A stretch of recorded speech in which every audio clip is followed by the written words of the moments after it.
Before we started our conversation, you were talking about what it's like to talk to someone beside you on the bus or speak to a random person and you strike up a conversation. What do you tell folks when inevitably the question comes up, how'd you come here?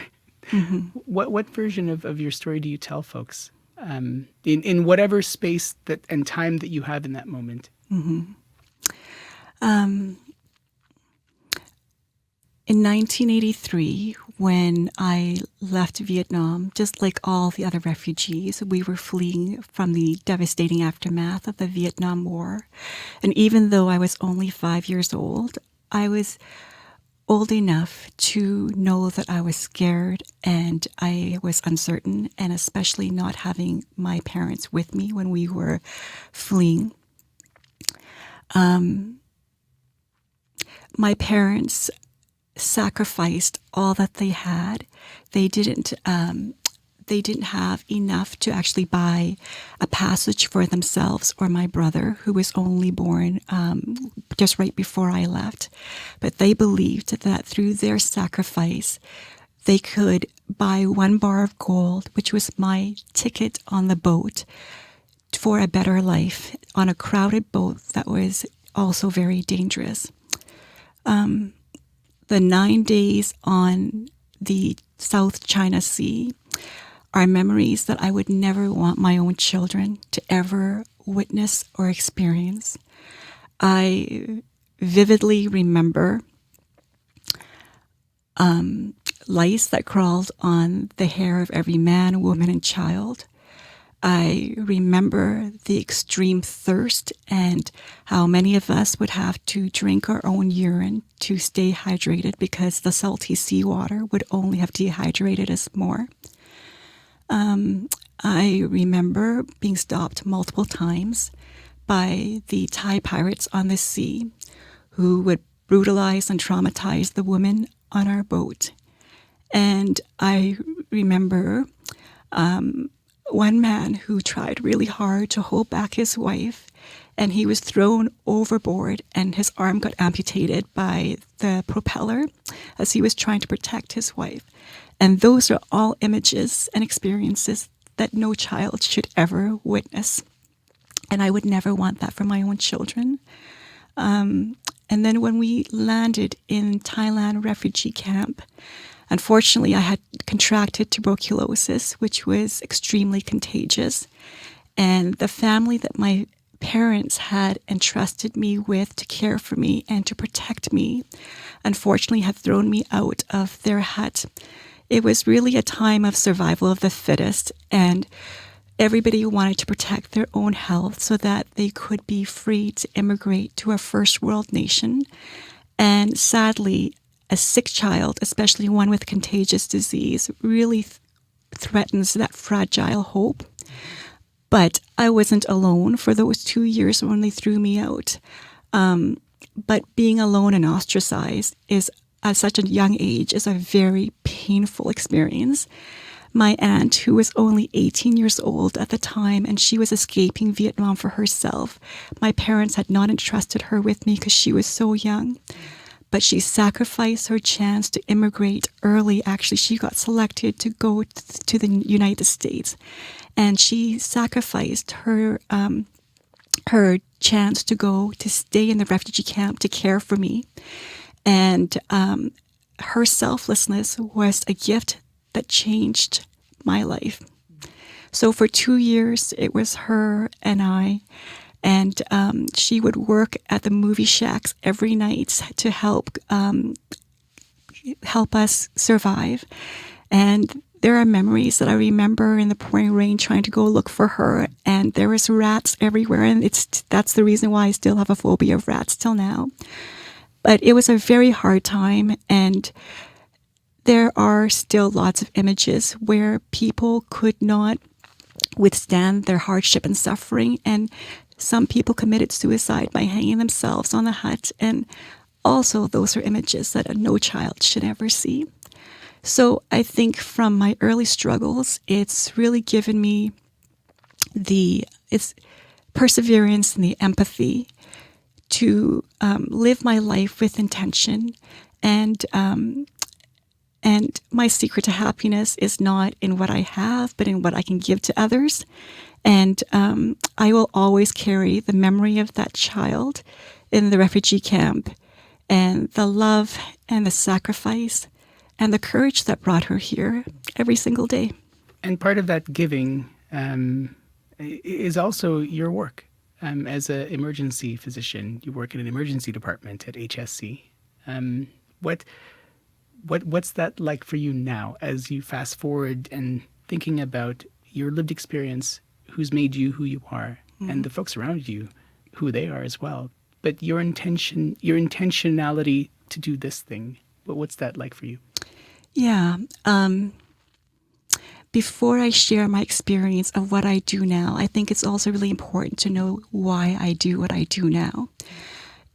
When I look back at my journey in the refugee camp as a child who was ostracized with a contagious disease, it was absolutely painful to be ostracized by other children and families at such a young age. But there was always one person who was compassionate and kind every single day, and it was the doctor in the refugee camp. I remember when the roosters would crow every morning and I would stand in line to get my medication with the other patients at the Red Cross station. It was the doctor in the refugee camp who showed me compassion and who didn't make me feel like I was any less than. And he treated me every day for 2 years until I was cleared of my tuberculosis. And I was able to immigrate to Canada with my auntie. And I will never forget that moment. And that moment has stayed with me because he gave me a second chance at life. And I realize now that a doctor's knowledge and skills doesn't just have the ability to heal the body, but they have the ability to restore dignity, to restore hope, and transformed lives. And I was given a second chance at life. And so I knew very early on in a young age that I wanted to be a doctor, and I wanted to serve others the way that I have been served. So I'm really proud, like you said, as an emergency physician serving Manitobans now.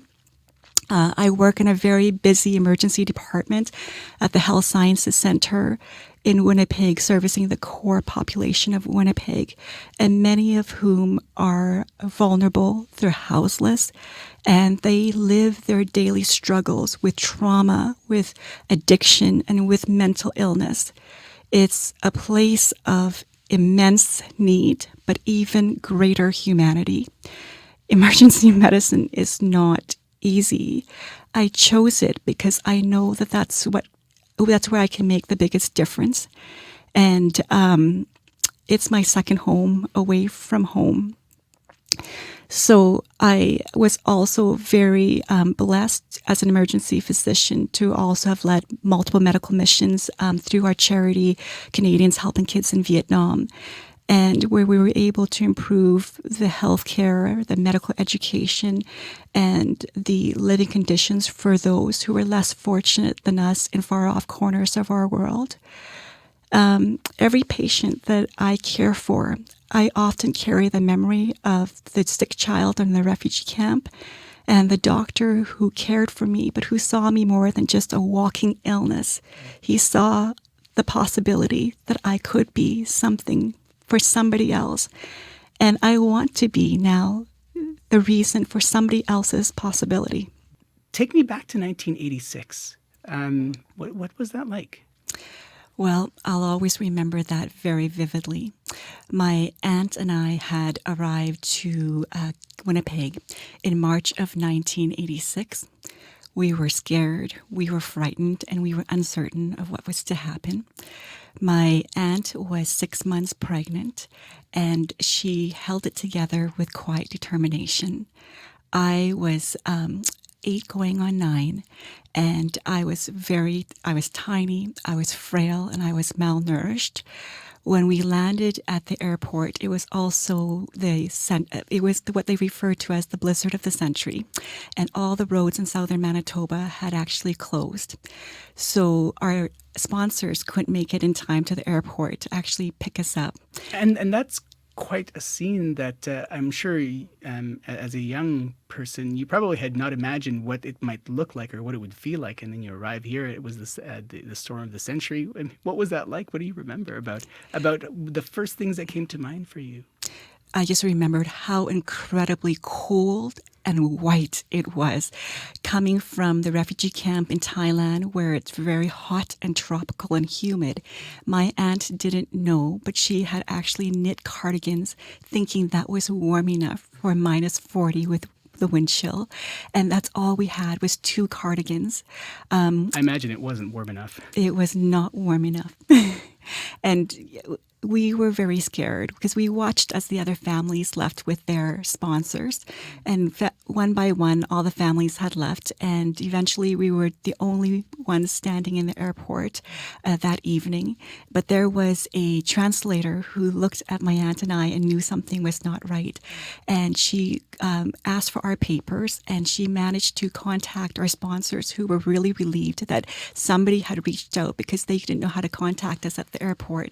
And it was confirmed that they could not make it in time to pick us up at the airport. So what did you do? The translator was very kind. She actually put us in a cab and sent us to the Balmoral Hotel. And I don't know if you know, but back then the Balmoral Hotel was located in the core area of town, and it was very known for its crime and sex work. And that was our first exposure to Winnipeg, our new home. And I remembered when my aunt was in the shower and a knock was heard at the door. When I opened the door, I didn't realize it then, but I opened the door to a beautiful angel, and it was somebody who was going to become my new Canadian mom. When I looked at her, I was petrified because she was so tall, and she had a high nasal bridge, which just contrasted to my lack of nasal bridge, and yellow golden hair, and blue eyes, and I thought I had come to a land full of aliens. But because those are the sorts of things you don't usually see where you were from. Right. And I just realized that even though it was frightening then, but when I looked in her eyes, just even without her having to say anything, in her eyes there was a calm and there was a kindness and there was a steady kind of compassion, and she didn't have to say anything, but her body said it all. And it said to me that you are loved and you are safe and you belong. And I remember that moment very well. And so I realized now, when I had opened the door to greet Mom, I had also opened her heart. And the rest was history. Do you think you were expecting that kind of interaction with this person? Do you remember what it was you were expecting when you opened the door, and then all of what you just described happened? I never expected that. And I think that's what's beautiful about life, is sometimes out of the unexpected comes miracles, comes hope, and comes gratitude. And my mom took one look at my aunt and I, and she knew that she wanted me to stay in Winnipeg. So she contacted her friend who had told her to come and pick us up at the Balmoral. And she said, leave them in Winnipeg. I will take over and help them settle in Winnipeg. And they allowed her to do that. And Mom literally came and visited us every day. She was a high school teacher, and she taught IB history at Mallis Mac. Every day she would come and she would guide us. She gave us comfort. She taught my aunt how to speak English. And my aunt, as I mentioned, was 6 months pregnant, and she was our everything. I also remembered how often she came each day to also take me to the dentist and extract my teeth, because I had so many cavities. So that was not so healing. But after a couple of years, when my aunt had remarried and started a life of her own, my mom actually, I went to live with my mom, and she became my everything, my security blanket. She became my life, and she was my safe haven. My mom truly loved with unconditional love. Being a single mom, and we were when we are so close, she one day said to me she knows how important it is for me to come full circle with my roots and my identity. And she wanted to reunite me with my birth parents. And I knew that she was petrified of losing me, but she did it with a steady heart, and she did it with so much unconditional love. She wrote to the Canadian government, and she knew that even though she was not family, but she was willing to be a sponsor, because I didn't have $35,000 in my bank account to be sponsoring my family when I was when I was so young. And so my parents and my two brothers came, and they were reunited with me in November of 1989. And we lived like a modern family in one small bungalow. My adopted mom was completely responsible for the settlement of my family to Canada. And she put my mom through nursing school, my dad through accounting school. She helped them learn English, how to drive, and she did everything for our family. My youngest brother is actually an emerge doc out in Brandon, and my middle brother has his MBA and chartered accountant, and they have really given back as Canadians who have made Canada their new home. My mom didn't stop only with my family. She, through her church and her school, she also sponsored lots of other refugees, and she was truly what people would call a guardian angel. A lot has happened in your life, and the people around you too. On a day like today, 50 years since the end of the war, I mean, how does that land for you? Especially when we commemorate the 50th anniversary of the Vietnam War, I just want to take pause to remember, but also to, it's a call to commit to action. And I want us not just to reflect on the past, but also have a sense of purpose.